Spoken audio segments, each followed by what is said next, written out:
Bonjour à toutes et à tous et bienvenue dans cette émission. Je suis Estelle Pichon et aujourd'hui je vous parlerai de l'évolution du cinéma. De ses premières images muettes aux films les plus avant-gardistes d'aujourd'hui, le cinéma a traversé les époques, évoluant avec les technologies et les sociétés. Pour m'accompagner dans cette émission, j'ai la chance d'être accompagnée de Gabriela Maran-Franco à la technique, de Maria Lerust au stream, de Roman Monboussin à la régie et enfin de Alban Lucas, ma co-animatrice. Bonjour Alban. Bonjour Estelle. Donc personnellement, moi je parlerai des différentes techniques et vous avez prévu de nous parler de quelques films, vous pouvez m'en dire plus ? Effectivement, je vais vous parler un petit peu du film Le Voyage dans la Lune, puis ensuite du Parrain et on verra ensuite La La Land et Mon Inconnu. Et ça a l'air très intéressant et en plus on sera aussi accompagné de Mister Marguez qui va nous rejoindre après pour un petit interview. Radio Saint-Vincent. Radio Saint-Vincent. Purement breton. Donc l'histoire du cinéma commence bien avant que le terme film ne soit associé à l'image en mouvement. Nous devons remonter au 19e siècle, une époque où les inventeurs et les scientifiques cherchaient à capturer le mouvement. Mais avant tout, il faut mentionner un phénomène visuel fondamental, le phénomène de la persistance rétinienne. C'est cette illusion d'optique qui fait que lorsqu'on voit une série d'images rapidement dans notre cerveau, on a l'impression qu'elles bougent. L'un des premiers appareils à exploiter cette idée fut le phénakistiscope, inventé par Joseph Plateau en 1832, puis le zéotrope ou jouet optique, mais c'est en 1878 qu'un pionnier du nom de Edward Muybridge capte l'intention du monde en utilisant une série de photographies pour étudier le galop d'un cheval. Il parvient à créer une séquence d'images qui, lorsqu'elles sont projetées rapidement, donne l'illusion du mouvement. Cela marque un tournant pour la naissance du cinéma. En effet, il faudra attendre la fin du 19e siècle pour que Thomas Edison et les frères Lumière en France fassent un grand pas en avant. Edison crée un premier appareil de projection, le kinestoscope, mais c'est en 1895 à Lyon que les frères Lumière, Auguste et Louis, présentent au monde la projection publique d'un film. Leurs premières scènes de la vie quotidienne, comme la sortie de l'usine Lumière à Lyon, sont de véritables révélations. Les spectateurs voient des images en mouvement sur grand écran pour la première fois. Les Lumières sont souvent considérés comme les pères du cinéma moderne avec leur invention du cinématographe, un appareil capable à la fois de filmer, de développer et de projeter des images. En quelques mois, l'idée du cinéma s'étend à travers le monde, captivant des foules enthousiastes et inaugurant une nouvelle ère dans l'histoire des arts visuels. Et à partir de ce moment-là, le cinéma évolue rapidement et de simples expériences visuelles se transforment en forme d'art complète. Parmi les premiers à explorer le potentiel narratif du cinéma, on trouve Georges Méliès, un magicien et réalisateur visionnaire. En 1902, Méliès réalise un chef-d'œuvre de la science-fiction, Le Voyage dans la Lune, un film qui ne se contente pas de capturer la réalité, mais l'explore à travers des effets spéciaux innovants et des récits fantastiques. Mais ça, Alban va nous en parler plus tard. Bienvenue à Rennes. Pourquoi Rennes? Le beurre, la galette, le beurre, la galette. Je venais à Rennes, donc je voyais ce bâtiment-là. Radio Saint-Vincent, au cœur de Rennes Métropole. Et pour continuer de parler du début du cinéma, Alban va nous parler de Georges Méliès. Effectivement, Georges Méliès, l'un des plus grands magiciens du cinéma, né à la fin du 19e siècle, une époque où la magie et le fantastique sont encore au cœur des spectacles populaires. Méliès lui-même est un magicien de théâtre, mais sa rencontre avec les frères Lumière et leur intervention, le cinématographe, va transformer sa carrière et l'histoire du cinéma. Loin de se contenter de simples films de documentation, comme ceux des Lumières, Méliès va être le premier à exploiter le cinéma comme un outil d'illusion, de transformation et d'émerveillement. Son imagination débordante va naître des films d'un genre nouveau, grâce à une maîtrise des trucages. Méliès utilise des techniques que l'on considère aujourd'hui comme des classiques, c'est-à-dire les arrêts sur image accélérés, fondus enchaînés, voire la superposition d'images. Mais son talent ne réside pas uniquement dans l'aspect technique. Il savait créer des mondes fantastiques en combinant décors sculptés, maquillage impressionnant et costumes flamboyants. Il a ainsi donné naissance à une nouvelle forme d'art cinématographique où le merveilleux et l'imaginaire n'avaient plus de limites. En 1902, Méliès réalise ce qui devient l'un de ses films les plus célèbres, Le Voyage dans la Lune. Ce court-métrage qui dure un peu plus de 10 minutes est une œuvre révolutionnaire. D'abord, il marque un tournant dans la manière de concevoir les effets spéciaux au cinéma. Méliès, avec son savoir-faire en trucage, recrée un voyage dans l'espace grâce à une série de décors fabuleux, d'effets de lumière et de montages audacieux. Par exemple, l'image iconique de la fusée se logeant dans l'œil de la Lune a été réalisée par un simple effet de perspective, une astuce qui, pour l'époque, semblait tout droit sortie d'un rêve.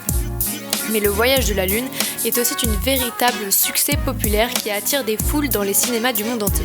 Il contribue à l'émergence du cinéma comme forme de divertissement accessible, loin des simples représentations théâtrales qu'il était au départ. Les films de Méliès ne se contentent pas d'être un exploit de technique, ils racontent aussi une histoire. Un groupe d'explorateurs scientifiques part à la conquête de la Lune, mêlant science-fiction et fantastique avec une grande légèreté et une touche d'humour. Cette œuvre fait de Méliès une légende et il devient l'un des premiers à comprendre l'importance du cinéma comme spectacle global. L'utilisation des décors en carton-pâte, de montages innovants et de costumes extravagants n'a jamais été vue auparavant à cette échelle. Méliès vient même jusqu'à coloriser le film initialement en noir et en blanc à la main alors que la couleur au cinéma n'était même pas encore inventée. Et où est-ce qu'on peut regarder Le Voyage dans la Lune ? Pas sûr que Le Voyage dans la Lune vous plaise, en revanche, vous pouvez aller regarder le film Hugo Cabret sur Prime Video, un film qui rend hommage à Georges Méliès. Et donc ça parle de quoi ? Sorti en 2011, ce film de Martin Scorsese, à la fois hommage et exploration de l'histoire du cinéma, fait en lien direct avec Méliès et le cinéma contemporain. Dans Hugo Cabret, le personnage de Méliès, joué par Ben Kingsley, incarne cette figure pionnière, oubliée par redécouverte, qui a donné naissance aux grandes illusions du cinéma moderne. L'histoire de Hugo, un orphelin qui découvre un mystérieux automate et l'histoire de son père, nous fait revisiter l'œuvre de Méliès sous un jour nouveau. Celui d'un cinéaste visionnaire dont l'imaginaire et l'invention ont façonné les premiers pas de ce qu'il allait devenir l'industrie cinématographique.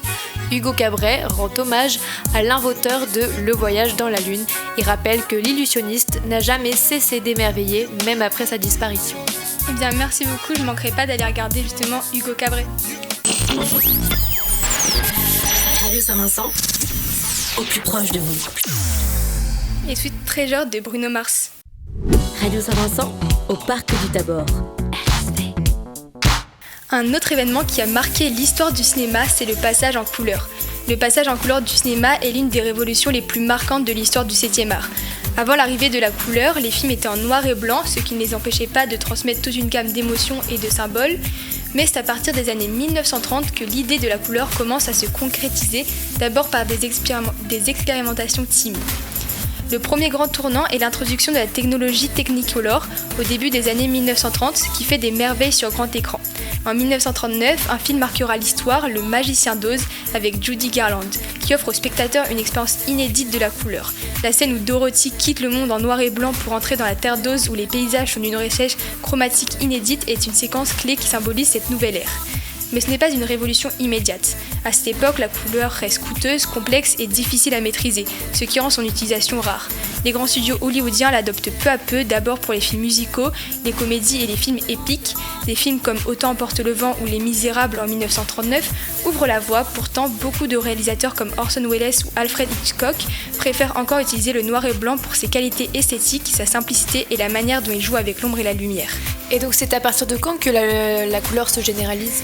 Alors ce n'est que dans les années 1950 et 1960 que la couleur deviendra la norme. Grâce au progrès technologique et à la baisse des coûts, la télévision qui jusqu'alors diffusait uniquement des programmes en noir et blanc adopte elle aussi la couleur et cela pousse les cinéastes à repenser le rôle de la couleur dans leur narration.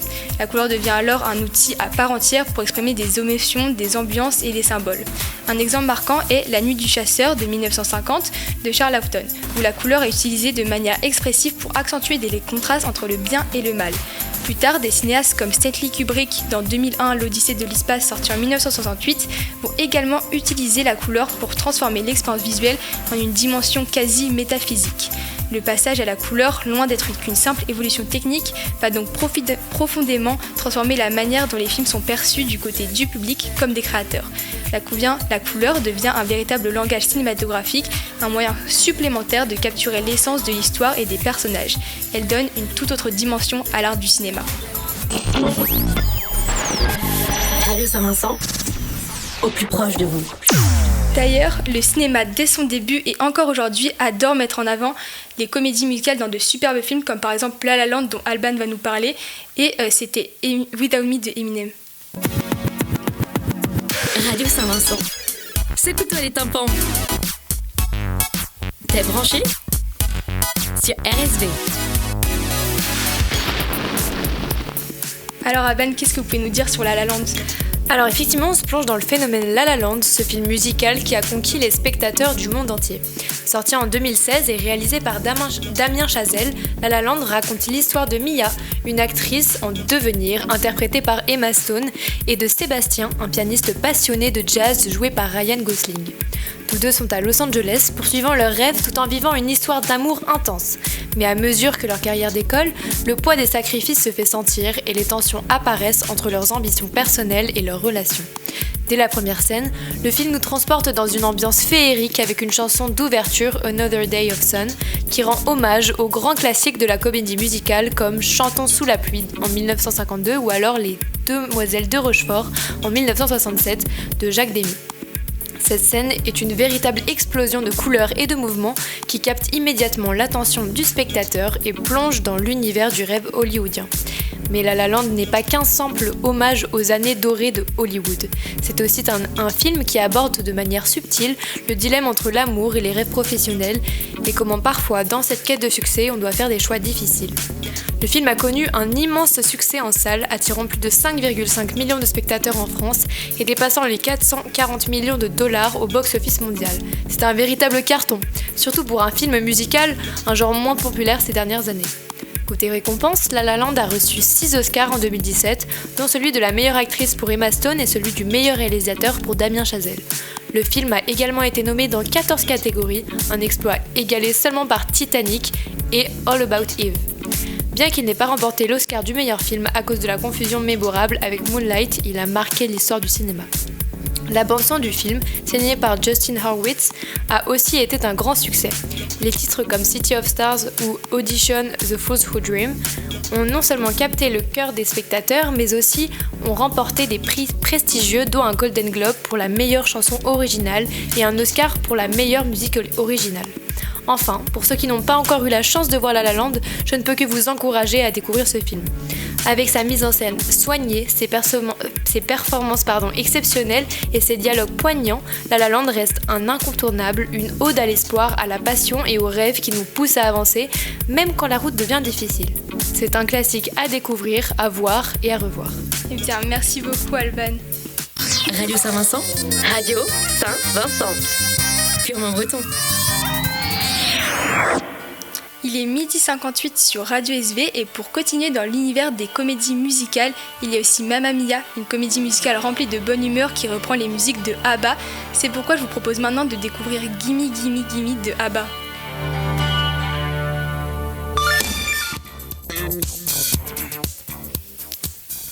Donc c'était Gimme Gimme Gimme de ABBA. Et d'ailleurs, aujourd'hui, faire des films n'est plus réservé aux grands studios ou aux millionnaires.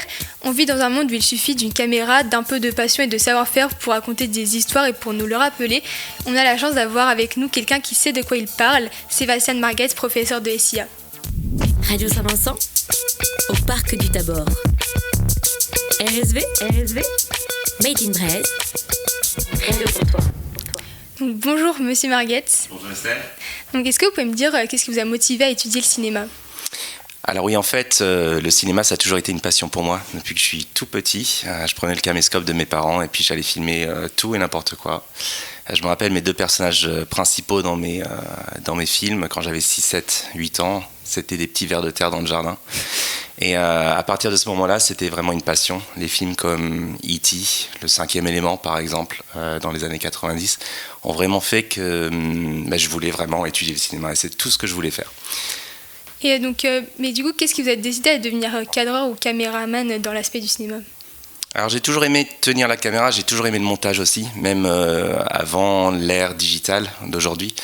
Et donc quand je me suis mis à étudier le cinéma, j'ai pris un peu de temps. C'était très difficile parce que, je vais être honnête, je suis pas fort en maths, je suis pas fort en physique, pas fort en sciences.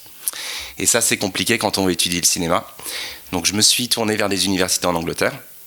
Je savais ce que je voulais faire, je savais que je pouvais apprendre le cadre, je savais que je pouvais le faire parce que j'aimais le faire.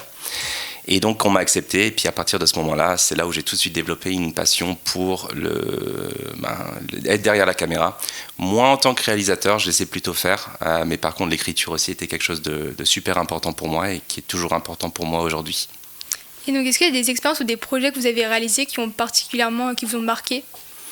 Alors j'ai fait pas mal de courts-métrages quand j'étais jeune, à savoir que c'était sur de la VHS, donc on tournait sur de la VHS, donc le montage c'est pas comme aujourd'hui, c'est pas sur les ordinateurs. Et donc ça m'a appris à travailler un peu avec des plans B, C, D, parce que sans budget aussi c'est compliqué. Et donc au fur et à mesure de travailler ces choses-là, on se rend compte qu'on peut faire beaucoup avec pas grand-chose. Donc il y a pas mal de projets comme ça qui me restent en tête. Après, ceux qui ont été plus faciles, on va dire, c'est ceux qui ont été aidés par avoir du matériel et avoir des studios avec des lumières qui nous sont données. Donc ça, c'est la période d'université où en fait, on a tout ce qu'il faut, donc forcément le budget n'est pas un problème. Donc vous avez parlé un peu des films à petit budget. Est-ce que pour vous, il y a un avantage à travailler sur des films à petit budget ? Alors moi, ce que j'aime bien, c'est un peu, comme je vous disais, le plan B, C et D, c'est-à-dire qu'il faut faire avec ce qu'on a et ce qu'on n'a pas aussi. Donc il faut toujours réfléchir à ça. Quand il y a de la VFX derrière, donc des effets spéciaux et tout, on a moins à se soucier de tout ça. Quand on a du son qu'on peut modifier après, même chose. Mais en fait, quand on n'a pas de budget, on n'a pas ça. Et d'ailleurs, tout le budget va généralement dans nourrir les acteurs et nourrir les personnes avec qui on travaille, parce que c'est aussi super important. Donc, en fait, on doit vraiment se dire que c'est l'argent, ça va là-dedans, et puis le reste, on fait avec, on fait ce qu'on peut. Et du coup, est-ce que ça soude l'équipe avec qui vous faites le film ? Alors généralement, quand il n'y a pas de budget comme ça, on travaille avec des gens qu'on connaît. Après, c'est aussi des gens qui ont une passion. Il faut savoir qu'on ne peut pas faire ça sans avoir la passion. C'est pas pour avoir du succès. On n'aura pas forcément du succès, c'est pas l'idée. Mais travailler ensemble, on se serre les coudes, et puis ouais, ça peut vraiment aider dans ce sens-là. Donc, Est-ce que vous pouvez justement nous parler d'un film sur lequel vous avez travaillé et qui vous a appris quelque chose, juste que vous avez aimé réaliser ? Alors j'ai bien aimé travailler sur le dernier film que j'ai fait à l'université qui s'appelle The Tooth Fairy, et c'était quelque chose que j'ai réalisé avec un ami, Julian Mary, qui est maintenant producteur de longs métrages en Angleterre. Et en fait c'était super sympa de travailler là-dessus, parce qu'on on nous donnait tout ce qu'on avait besoin, on nous disait la lumière, on a tout construit de nos mains, et on a écrit aussi nous-mêmes. Et là, ça m'a vraiment apporté. C'est quelque chose qui a lancé un petit peu encore plus ma passion pour le cinéma, mais aussi qui m'a fait me rendre compte qu'une fois qu'on quitte cette période d'université où on a tout à notre portée de main, qu'en fait c'est très très cher de faire un film, très très cher de faire un court-métrage sans financement. Et donc oui, ça m'a apporté, mais après aussi ça m'a fait réfléchir un petit peu, et aussi fait prendre une pause dans la réalisation en fait. Et il parle de quoi ce film ? Alors c'est un film, moi j'ai toujours aimé Edgar Allan Poe, donc c'est quelque chose qui est basé un petit peu sur ces histoires-là. Un vieux monsieur qui est un peu emprisonné dans le corps d'un enfant, en fait, qui a des manières comme ça, et qui se rend compte qu'il doit essayer de recréer le sourire de sa femme qui est décédée.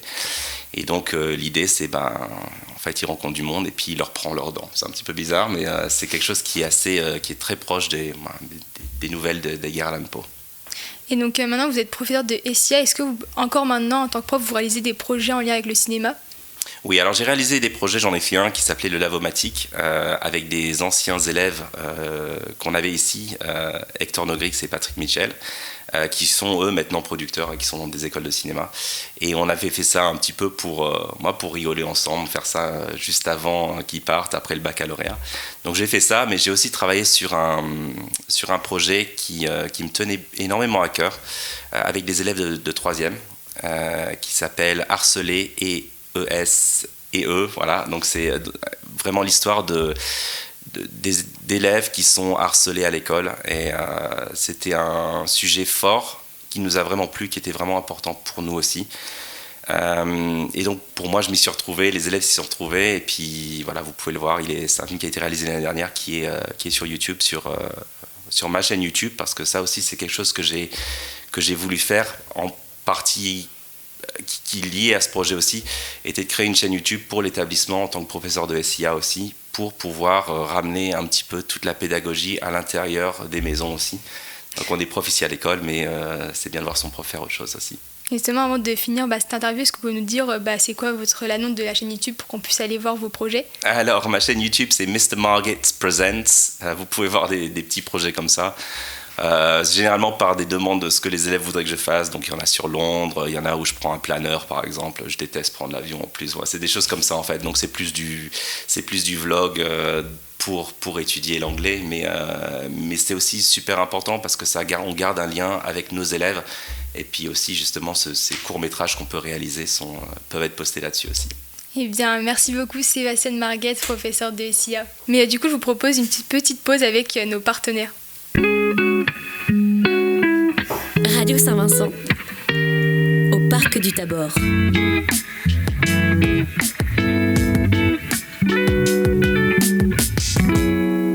Tu as la recherche d'une formation de bac à bac+5 ? Samedi 1er mars, Studirama organise le salon d'alternance et master de Rennes au couvent des Jacobins. Retrouve 400 formations post-bac auxquelles tu pourras t'inscrire pour la rentrée. Découvre également des organismes de recrutement pour trouver ton alternance et des conseillers d'orientation pour finaliser ton inscription sur Parcoursup. Alors inscris-toi vite et gratuitement sur studirama.com. Eh oh! Oh eh! Y'a quelqu'un? Eh c'est pas cool, je vais bientôt passer mon bac mais je ne trouve aucune école qui m'intéresse. Je voudrais juste une alternance. Elle, c'est Maria, et heureusement pour elle, il y a l'ESCAM. L'ESCAM possède 5 choix de filières: communication et digital, tourisme et aérien, immobilier et finance, commerce et marketing, et enfin management et RH. Les formations vont du bac+2 au master. Et pourquoi est-ce que l'ESCAM peut m'aider dans ma recherche d'alternance? Eh bien parce que ces étudiants, ils sont tellement bien suivis que 2 étudiants sur 3 trouvent une alternance. Et en plus, l'ESCAM fournit 35 heures de cours de développement personnel. Et où peut-on trouver un campus? L'ESCAM a un campus à Rennes, mais également à Lorient et à Brest. Toutes leurs informations sur escam.bzh et sur leur Instagram. Super! C'est moi ça! Hey! Ça, c'est Mathis. Pour le moment, il est encore lycéen et passera son bac général dans quelques jours. Mais ce qui le rend si heureux, c'est le courrier qui vient d'ouvrir.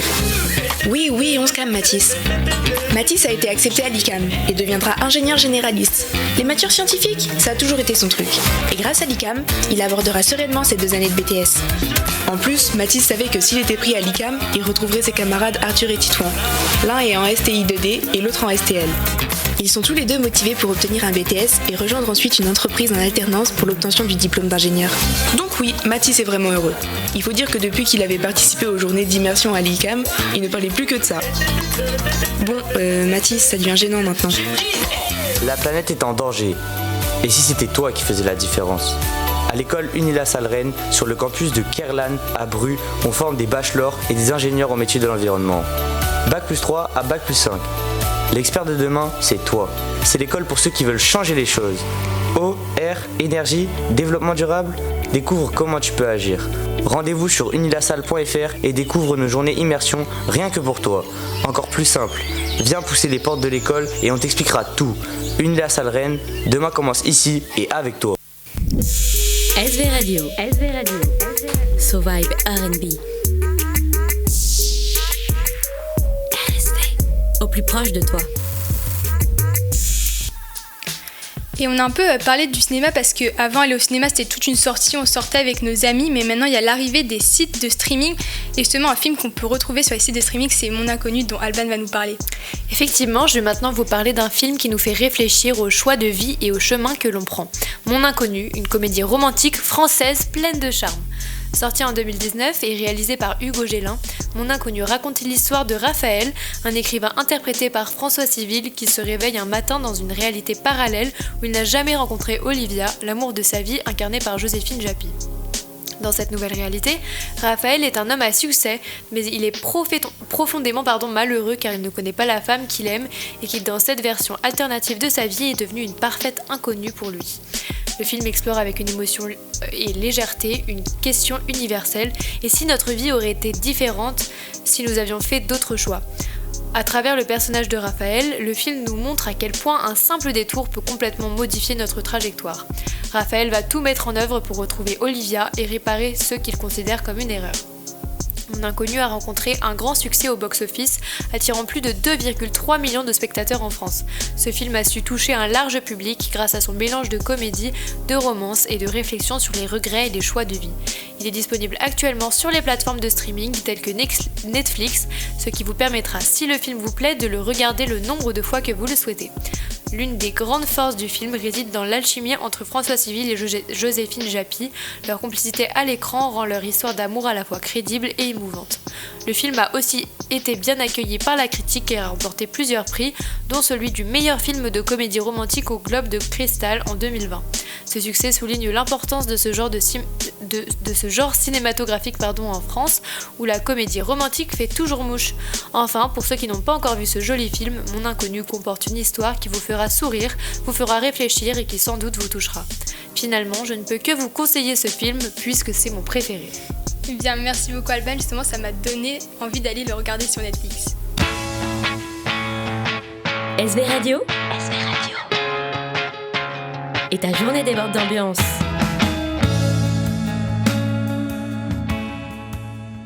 Donc il est 13h26 et cette émission touche à sa fin. Donc j'aimerais remercier toute mon équipe, donc Alban, Lucas, Lurust, Gabriela et Romane. Et enfin aussi un grand merci à Mister Marguerite d'avoir accepté d'être interviewé. Bon après-midi à tous et à toutes.